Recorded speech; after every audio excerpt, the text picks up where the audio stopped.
Hello friends, this is Kevin, aka K-Man1, coming at you with another episode of Pokemon FireRed version.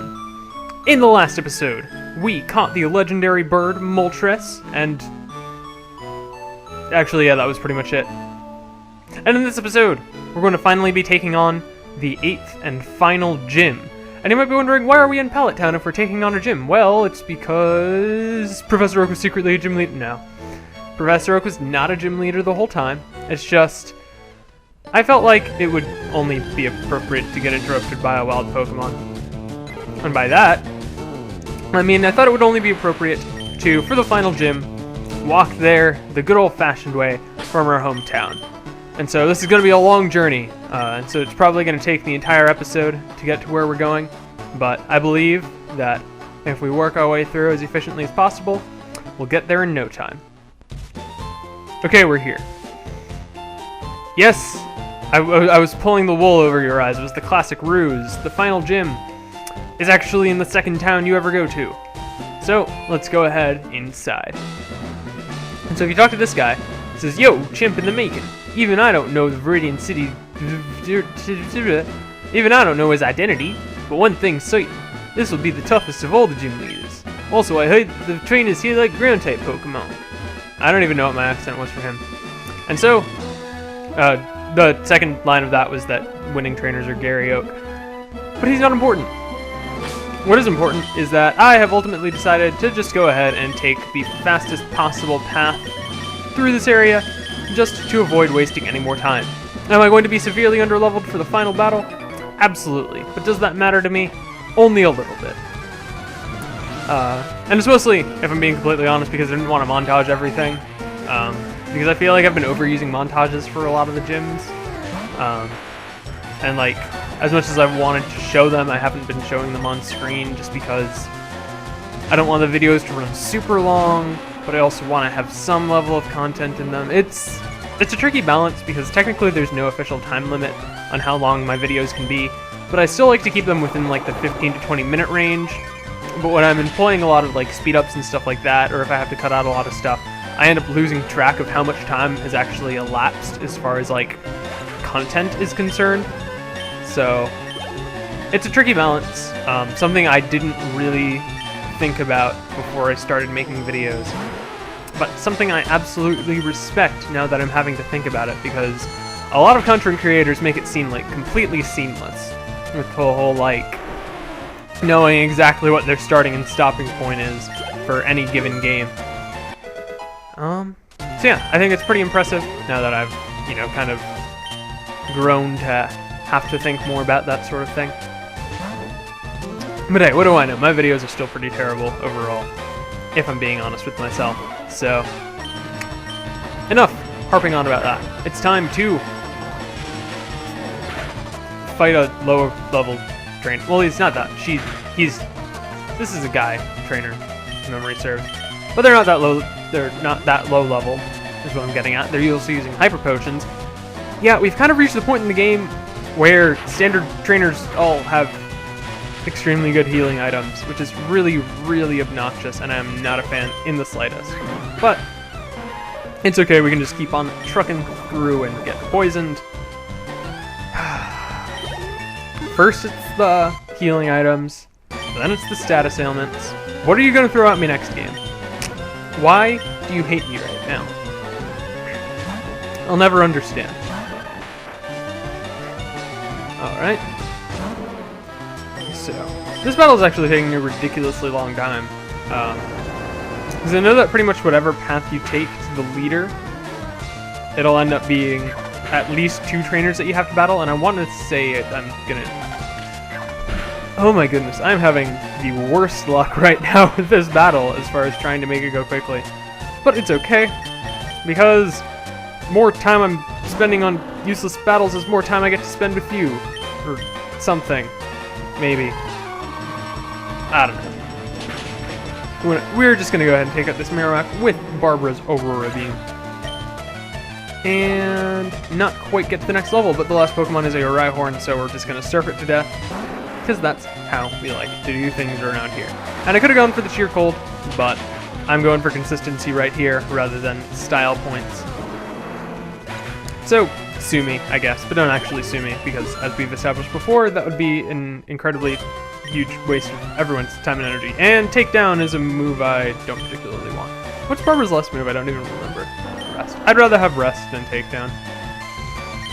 So, I'll hold on to that for now. And so, that battle took way longer than I expected it to, but fortunately, I know we only have to do one more, probably. If I've actually, yes, I've planned this correctly, so we only have to do one more battle. So let's go ahead and take care of it. And it is Black Belt Takashi. Something I haven't mentioned before is that, I mean, I didn't mention it because it was pretty irrelevant, but in the original games, like in Red, Blue, and Yellow, Pokemon trainers, like generic NPCs, didn't actually have unique names. They were just categorized by their trainer class, and so that's all you ever knew about them. And so it's interesting to like go back however many years in the future that this was made. I want to say it was like 8 years between the originals and the remakes, something like that. But yeah, seeing how they named the characters is just something kind of interesting to people like me who grew up playing Pokemon. Or at least it's interesting to me, seeing how they named all the generic trainers. And it's also very interesting whenever you come across a generic trainer that has the same name as you. I don't think I've come across the Kevin in this game, but I'm pretty sure there is one. And the only reason I'm leaving is to heal, so I will be right back. But yes, as I was saying, I haven't come across the Kevin in this game, I don't think. And I need to actually do this that way. But yeah. Anyways, the gym puzzle for this, I haven't actually explained it. It's sliding tiles, which is a mechanic we've seen before somewhere. But where have we seen it, you might ask? Well, I think we all recognize that sprite. Who could it possibly be but...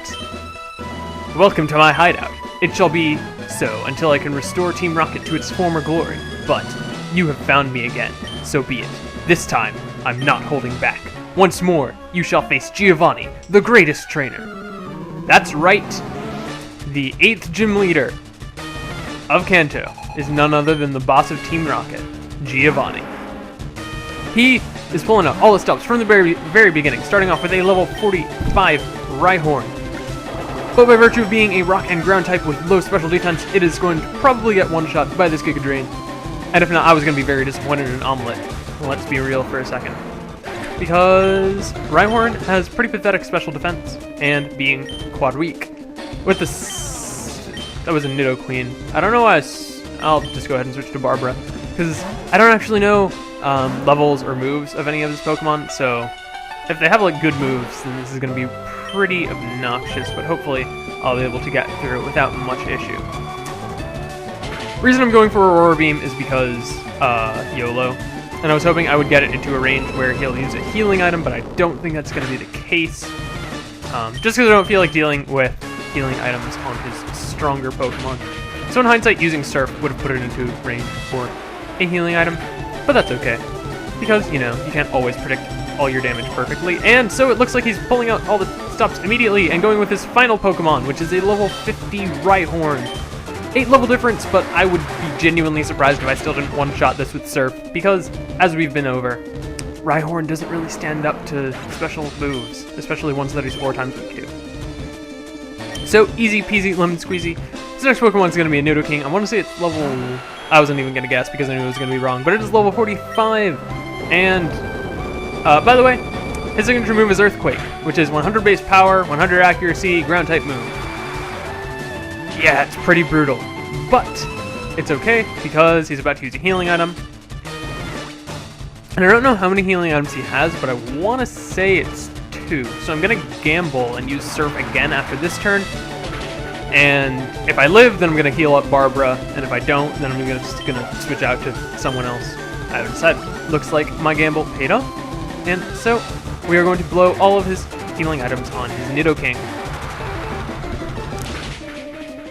Whew. So this battle is going much, much smoother than I was expecting it to. Just because I knew I was going to be massively underleveled going into this unless I did more level grinding off screen. But I didn't want to do that, so soon after I did the last off-screen grinding, because I know I'm going to have to do more very, very soon, because I'm drastically underleveled for the final bosses of this game. But it's just I didn't want to force level grinding, because it is very easy to beat just the main story mode of the game with a very underleveled party, if you know how to play the game correctly. Now, there's like a right way or a wrong way to play the game, but if you know what you're doing, then there are like easier methods of being able to do any given fight. You know what I mean. And so his final Pokemon is going to be a Dugtrio, probably level like 43, 42. Low leveled, so nothing Omelette can't handle. And yeah, we're going to resist that by virtue of our being grass type, and then we're just going to Giga Drain, and it'll probably be the one shot, and we will be back to full health. Very, very nice. And will we get the level up is the real question. I'm thinking yes, but I don't know how much experience Dugtrio normally gives, but I'm gonna say yeah. Okay, we got the level up, not a problem. So, all of our team is in low to mid 40s as far as levels go, and it's that was a truly intense fight. You've won. As proof, here's the Earth badge. And we get the final badge for Kanto. Very nice. The Earth badge makes Pokemon of any level obey without question. It is evidence of your mastery as a Pokemon trainer. With it, you can challenge the Pokemon League. Also, take this TM. Consider it a gift for your Pokemon League challenge. And we received TM 26, which contains Earthquake. It's a powerful attack that causes a massive tremor. Yeah, it's cool. And so, something interesting about Giovanni is that every other gym leader, if you talk to them after, they just say some generic thing, but if you talk to him, having lost in this fashion, I can't face my followers.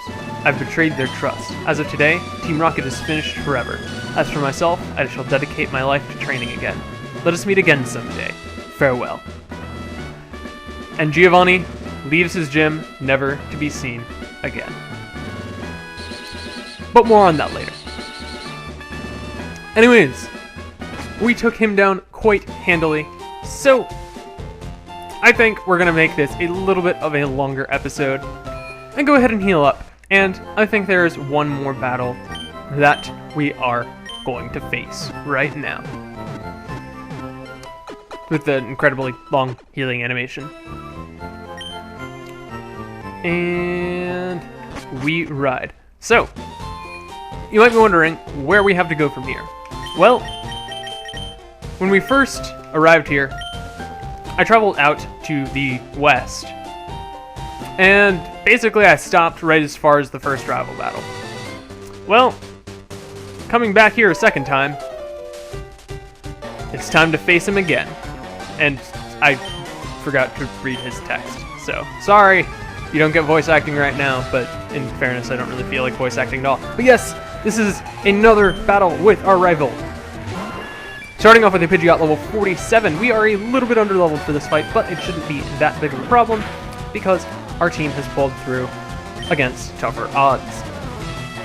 So let's go ahead and hit the Pidgeot with a Thunder Smash, see what sort of work we can put in with that. And wow, it was almost the one-shot. I am very happy with that.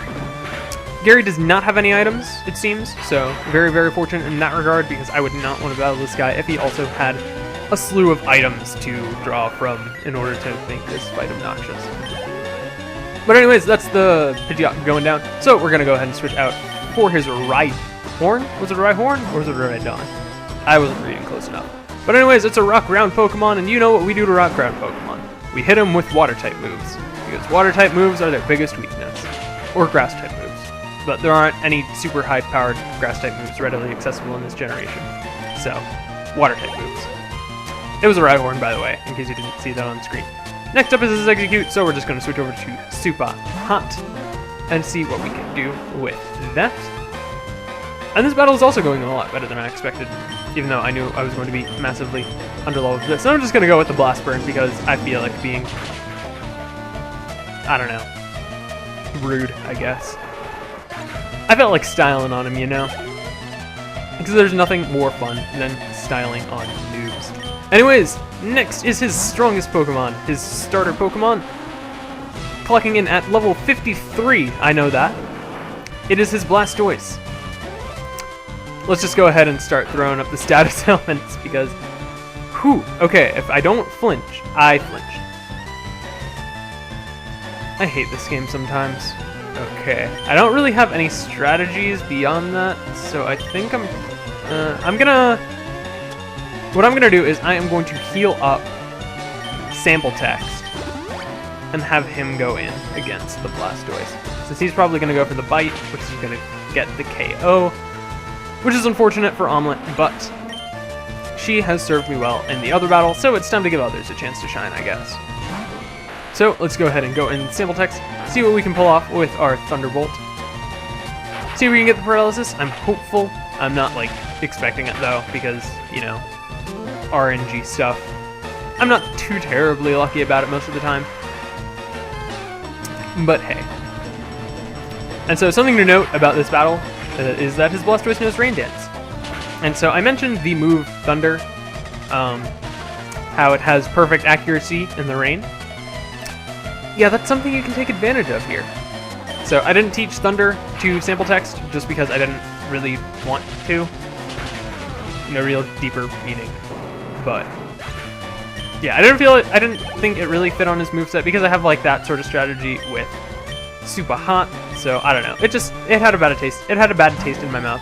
So I ultimately opted against it. But if you have a Pokemon that can learn Thunder, definitely something you can abuse against his Blastoise. Anyways, this next Pokemon is a Growlithe level 45. It has Intimidate, which is really obnoxious. I've been over how much I dislike the Intimidate ability. Or at least I think I have. I don't like it. There you go. You now know all you need to know about my feelings on Intimidate. And so as long as I get better than a 5 on this next magnitude, we should be good to go. And why can I not get good magnitudes in battles where it actually matters? Why does the game hate me? Alright, anyways, his next Pokemon, and his last Pokemon, if memory serves, this is Alakazam. So we're going to switch over to Jaggleboo. And I want to say it's clocking in at like level 40-something. I don't remember. 47. Anyways, this thing is going to hit like a truck, and that is the last thing we want. So I'm going to go for the YOLO play and hit up with the Sing. This is probably going to do more than half of my HP. So yeah, it did a lot, and I missed Sing. Why can I not get lucky with stuff today? Okay, you went for the future sight. I will live with that.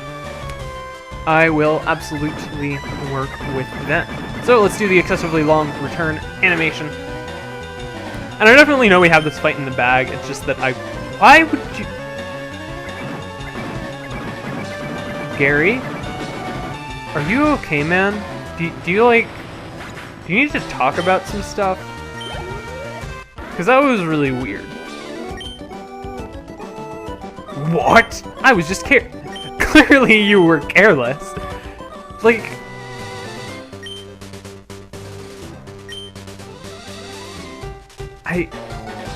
I'm speechless. I've seen Pokemon AI be really dumb, but that may just be the stupidest thing I have ever seen it do in my life. Okay, in this episode, we battled the final gym leader, Giovanni, and took down our rival, Gary Oak, right outside of this building thing. And in the next episode, we'll see what this building thing is. I didn't mean to walk in. We'll see what it's all about. Bye.